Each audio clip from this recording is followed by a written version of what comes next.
Pedro Sánchez, le président du gouvernement espagnol, se déplaçait dans le sud du pays pour constater la façon dont les forces de l'ordre et la Croix-Rouge accueillent les migrants. Le ministre espagnol de l'Intérieur a appelé samedi à offrir une solution européenne au problème de l'immigration.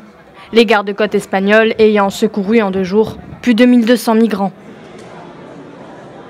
Selon des reportages de télévision espagnols, des migrants devaient notamment dormir dans le port d'Algeciras, à bord d'un bateau des services de sauvetage en mer, d'autres dans des gymnases.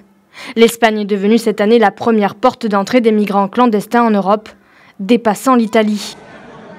Plus de 20 000 migrants sont arrivés en Espagne par la mer depuis le début de l'année et 304 sont morts en tentant la traversée, selon un comptage de l'Organisation internationale pour les migrations. Dans le même temps, un pas s'est opéré pour les droits des migrants clandestins en Espagne. Une nouvelle loi garantit le droit à la protection de la santé et aux soins de santé, dans les mêmes conditions, aux personnes de nationalité espagnole et à toutes les personnes vivant en Espagne.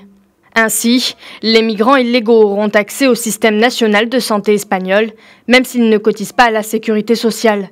En 2012, le gouvernement conservateur de Mariano Rajoy avait supprimé ce principe, sauf pour les mineurs, les femmes enceintes et l'accès aux urgences.